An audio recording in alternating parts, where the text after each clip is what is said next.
thanks for joining me today. Today I'm here with Meredith Taylor, the very talented owner behind Studio 264 and also one of my personal friends. Thank you for joining me today. No, thank you for having me. This is a wonderful opportunity, and I'm really excited to talk to you about art. Yeah, I'm really excited that you decided to be a part of this project. I know everybody here loves your work. Just for our viewers to know, you're a jewelry maker, and you're also working on a bigger project with 264, which we'll talk about. But you made these amazing, beautiful earrings, which were like one of my favorite. It's hard to choose one of my favorites, but one of my favorite pairs. And you're also wearing some jewelry that you made. Super gorgeous. Thank you. And so, yeah, I just was wondering if you could talk a little bit about Studio 264 and like what inspired its creation. And, you know, when did you start making jewelry? Polymer clay started as a form of like art therapy for me. And I definitely, the first time I picked clay up, I was immediately drawn to it because it's insane. It's like adult Play-Doh, but way harder. But it's like, it's very calming, you know, it's very soothing, and it's also three-dimensional color, which to me, there is nothing more foundational to art than shape and color.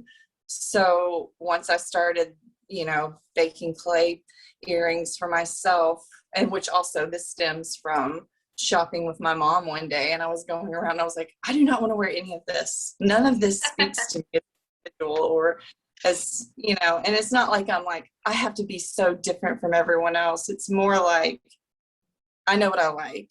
I know what I want to wear. Why not just find a way to be able to make what I want to wear? And I feel like other people identify with that, you know, in fashion especially.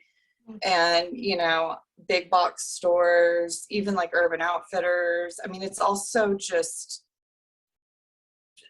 mass produced, you know, it's not personal. I mean, yes, there's Etsy and you can have personalized jewelry, but anyways, I wanted to make it for myself. So I started making my own jewelry in August of 2019. And then that kind of spiraled into making jewelry for my family and friends, and then as gifts. And then in January of 2020, I like the weirdest year to start a business of all time. But in January of 2020, I had a couple of friends that were like, if you don't do this or like try to do like a little pop-up, like this is really cool. You should totally go for this. Also, side note, I was trying to like, I guess, transition back into work life after my youngest turned 2. And so that was a big part of it. Like, I want to be able to be present with my family, but also contribute to my family and kind of take some of that pressure off of my husband so that we can, you know, be more financially stable. And so, yeah, thankfully, I have to give a shout out to KPT at Trim Tab. She pushed me to do my first pop-up within like 2 weeks. She gave me like 2 weeks. She was like, well, girl, you should do a Valentine's pop-up at Trim Tab. And I was like, oh, okay, sure. And then I was like, wait, I've got to like, okay, I've got to get order. I've got to order business cards. Like, you know, I need to make sure that because once you've had all these experiences, I feel like, or at least me personally speaking, working as an operational manager, working for Urban Outfitters Incorporated. So I worked for Anthro as well. So in operational management and merchandising and in styling, you tend to kind of want to present things in a certain way, or your mind works differently. Like, so, which was cool, which I needed that to get to where I am. So we had this pop-up and it just blew me away. Like, I almost sold out like the first night, had no idea. I was so nervous. I thought everyone was just going to think it was like the weirdest thing in the world, because at the time, the jewelry that I was making was very different from like the very minimal, just like clean lines, very basic colors we're seeing on Etsy, Instagram, Pinterest. But, here we are. 1,000 years ago, January 2020, starting your business. So weird. Yeah, like, so I want to kind of talk about like, how did that affect your planning with Studio 264? And, Wow. and what projects did you take on and you're doing? Because I know that you're taking on like a different, theme or project pretty regularly. Like I would say maybe monthly. And maybe if you could share a little bit about that. Definitely. I mean, I think in January, when January first started, I feel like COVID was just starting to enter the media. And my whole family will literally tell me that I'm the paranoid, what is the word I'm looking for?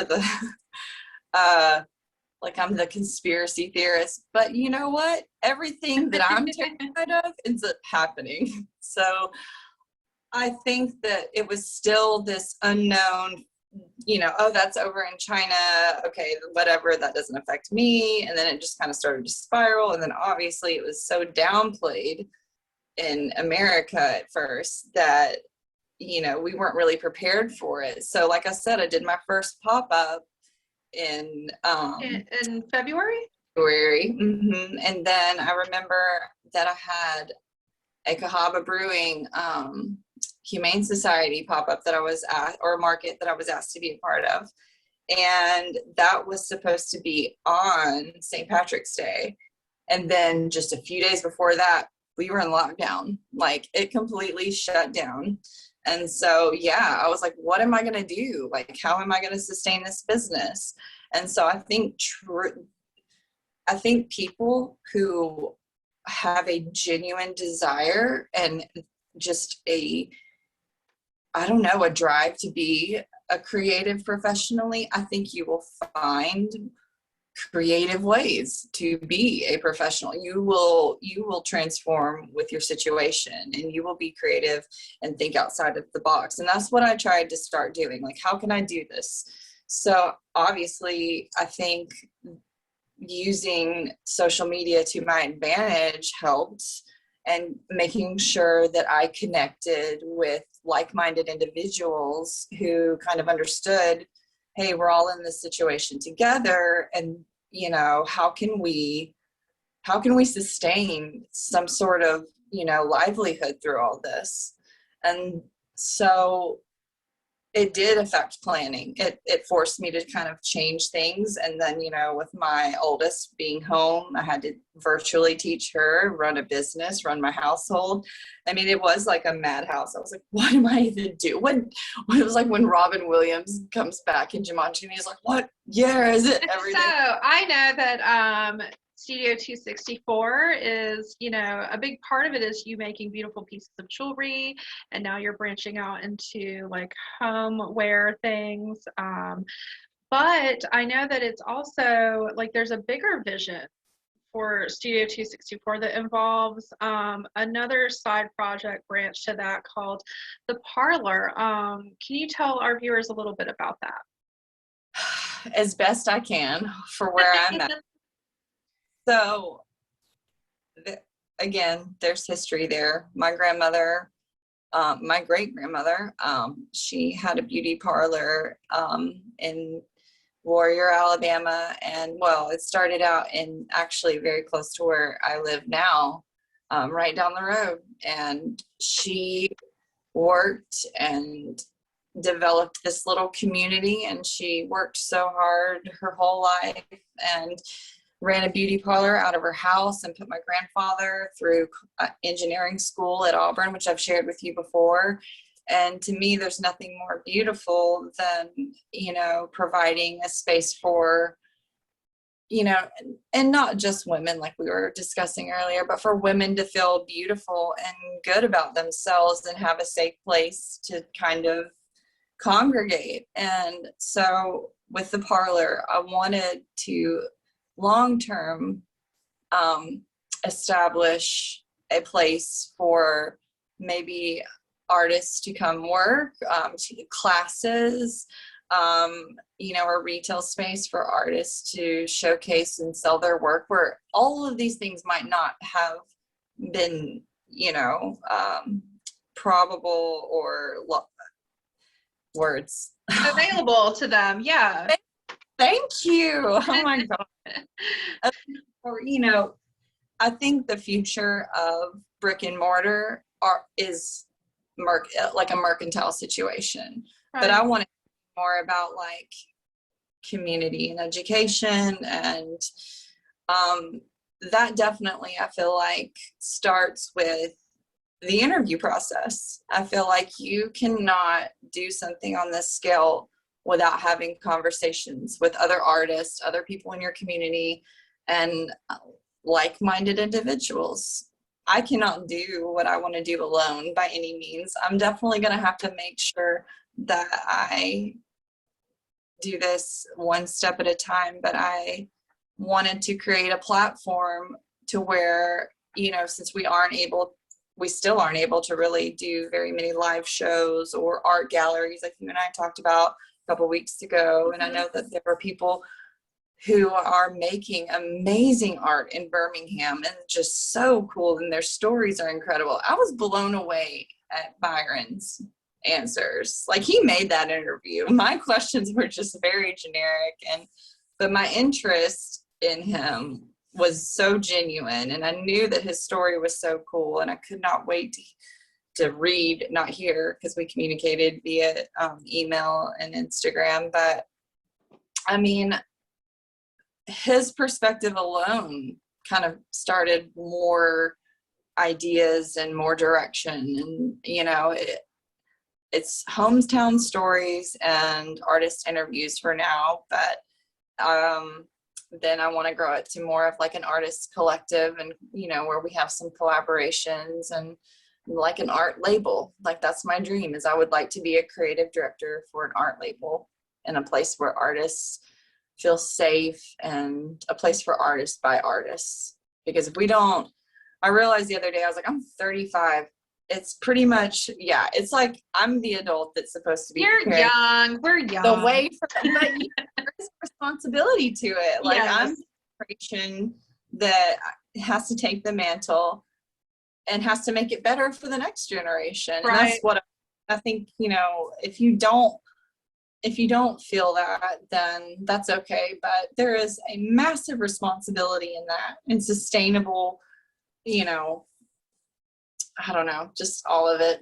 It's very important to me with kids. You know, what is the importance of like local artists and shopping local for, you know, people who are unfamiliar and want to know, like, why is it better than like going to Target? Or, which, I mean, I love going to Target, but I'm just saying. Who doesn't? Like any other human I know, there's nothing more satisfying on boring days or whatever. Or Target is a great destination, and I love getting a nice shopping the dollar bins just like anyone else. But when you shop local, not only are you supporting a family, an individual directly, you are supporting sustainable fashion, you are supporting sustainable farming. There are so many environmental, social, cultural positives to shopping local, and it's a direct buy. It's more, I mean, it's not barter, because you're obviously, you know, paying someone still, but that direct contact with someone who, you know, has used their own hands right in front of you, the person that is right in front of you, they have used their hands to make something. I just feel like it's incredible. And it's just, if you don't, like I was saying, if you don't nurture your own home, then your own community, there is, what else is more important? If you don't take care of your home and love your home, then you haven't found your home yet. So what is the importance of supporting other women in business, especially like on our local platform? It's massive. It's the most important thing that we can do as women, for women, is to genuinely work towards, you know, transitioning from this mentality of competition with other women, because like I've said before, you know, there are less jobs for women, there are less opportunities for women, especially women of color, which is a whole other thing. And there are small ways that you can impact your community and, and women in general that aren't necessarily this massive, like, you don't have to go out and change the world in a day. It's little steps that I've realized. Thinking abstractly, like a lot of women. Okay, so the Haas brothers are, I don't know if you're familiar with their artists that are brothers, and they're installation artists that really blur the lines between art and design and this whole kind of push and pull of that. But they actually inspired me so much recently when I read an article about what they're doing in California, and they are employing a group of women in Los Angeles, California, who don't have or transportation, and so they are training them in different, textile arts, and then employing them to work from home. And I think that's really, like, not everyone has the opportunity to, just mess around at home and, figure out things and start a little Instagram business. And I think that, the future of, art education is definitely community and online, and not just in like a pottery class or something like that. Like, let's train. I mean, some of the most creative people that I've ever met in my entire life are sitting at home raising children. And that's not a bad thing. That's a great thing. Women are by nature nurturers. And if we don't nurture our women, then we are not nurturing humanity. When talking about like textiles and talking about crafts and being, historically like a women's field of art practice, and coming from an artist background of saying, statistically in the world, women are paid less, but also then you have that whole thing with, the arts and craft movement being not taken seriously in the fine art world historically. So in a way, you are taking part in a grander movement, like a more contemporary movement of modern times of redefining. I hope so. Yeah, I think any woman artist making things, in that in those mediums, in textiles and, clothing, jewelry, homeware, and, becoming like really successful in their own right, are really kind of redefining what it is to be a woman artist in our times. We have ones in Birmingham too. Yeah, we do. And like, I know that you've already touched on this a little bit. But and it's going to be kind of a redundant question. But no, let's talk. Yeah, so what is the importance of the arts and, arts and crafts for your mental well-being and your own self-care? It is of the utmost importance. You cannot put yourself on all cylinders, foot on the pedal, and not stop. You have to stop and take breaks and reflect, gain new inspiration, absorb what's going on around you, or tune that out for a minute. I mean, you have to really, self-care is also comes in so many forms, but if there is any advice that I can say, art therapy is one of the most peaceful and one of the most effective ways that you can treat, I feel like, anxiety and depression specifically. There's a lot of work going into these new programs where these are like very groundbreaking programs that I was reading about a couple of weeks ago, where certain writers and artists are going into prison communities and doing art therapy, like where it's creative writing and really developing these talents within these individuals that might not have had these opportunities before, or they've just shut that down, or drugs are a whole other thing. Like, it's just incredible. So but that's very inspiring to see to me. I know that jewelry making and your Studio 264 brings you a lot of joy in life. But what are the other things that bring you joy? And how do you make time for them? Especially these days. I have to be really careful about balance. I'm not naturally good at balancing things. I'm really not. I used to think that I was. I used to think I am the best multitasker of all time. And then my brain, like I said earlier, started opening about 500 tabs. And once you get to that level of multitasking, it can get tricky. But I think that if you don't force yourself to still, focus on other things. I love music. I genuinely love to read, and I've actually been revisiting some classics with Ava because she's 8 now. That's my oldest. I gave her my copy of Little Women that I got when I was 8 from my grandmother, and I gave that to her for her birthday, and because that's probably one of, if not my all-time favorite book, because I identify so much with Jo, her struggling to find her identity as a writer and like what to write about, and just as a woman, and the whole sister aspect, and it's beautiful. It's such a good story. It's incredible. What are some of your favorite books? And I know that you mentioned a couple, but what are you reading like now? Or what have you been watching? Okay, so reading has taken like a little bit of a backseat over the last couple of months. But I was reading Conscious Creativity, which is a really, really interesting book. Kind of expands on what I was saying earlier about the science of consciousness and the neurology that goes into the creative process. So if you're interested in something like that, and I mean, I feel like in order to use a tool, you need to understand a tool, and your brain is the most mysterious tool that we have.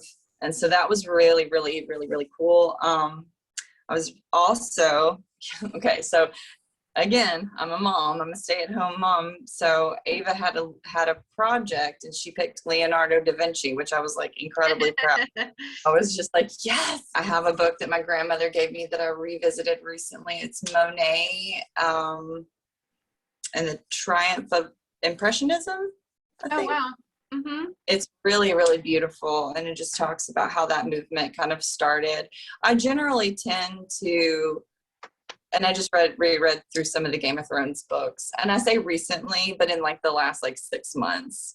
I used to read like every night, and now it's more just like, I need to step away. Yeah. I just need to zone out. And so I kind of go through waves. I think that what I'm watching right now, have you watched My Octopus Teacher? No, but I interviewed Sarah, who I interviewed at Alabama Audubon a couple weeks ago, actually talked about that and said it was just like amazing. Life-changing. Second person to tell me that. So yeah, watch like day. Like I need time to stop so I can take the time to watch that. I really like that documentary Abstract, The Art of Design. Mm-hmm. It's so interesting because it is. It's very, very cool. There's also a documentary on Netflix, The Creative Brain, that expands even more on what we were just talking about earlier. And it was so cool because there's this, oh gosh, I don't even remember. There's one sculptor who works for, he works in cinema, and he did work on Jurassic Park and all these other movies. And he was flipping through these scrapbooks. I was like, bro, you got a mood board. That's what you got. It's funny how other people, it's just cool to see how other people draw on inspiration. And then that Kusama Infinity documentary on Hulu is incredible. And in closing out like this beautiful talk that we've had today, and I want to thank you again for being a part of this special project that's close to my heart. For anybody who might be watching and is like interested in, starting their own small business, what's the best like advice you could give them? Okay, so the best advice that I can give you is, what is your dream goal with your business? Now, write that down. And then about 5 pages after that, or I guess before that, you need to write down where you're at right now, and then do your research. Everything is on the internet now, literally. Do your research and figure out what logical steps that you need to take to get to where you want to go. And then you can just start checking them off mentally or physically. I have to do it physically because I'm just that kind of person. But structure, it's important. I mean, you can go out and have drinks with your friends and talk about all the things you want to do, or you can really put the work in and do it for yourself. And like I said, your community and your friends. Like, I cannot tell you the importance of self-education, especially with business, and get advice. Like, if you admire someone's business, most small business owners on Instagram genuinely are so kind and will take the time to, reach out to you. If you're an artist, Patreon is an incredible platform where other maybe like larger artists are basically, it's like an all-in-one package where you have all this business advice, artistic advice, tutorials, all rolled into one. And like I was saying, I think that is the future of art education. But just for small business, secure, your name and start there. Well, thank you so much for joining me today. I'm so thankful for you and for Studio 264 for keeping it fresh, keeping all of I love all the earrings like that I buy, and like, you're just amazing and just so compassionate, and you can just really tell that like you really love what you do and that you really care about the people that you make all of your art for. And so thank you for being a part of this community. And I guess I will talk to you the next time we talk on social media these days. Much. Yes, of course. All right. I hope you have a good day. You too. Bye. Bye.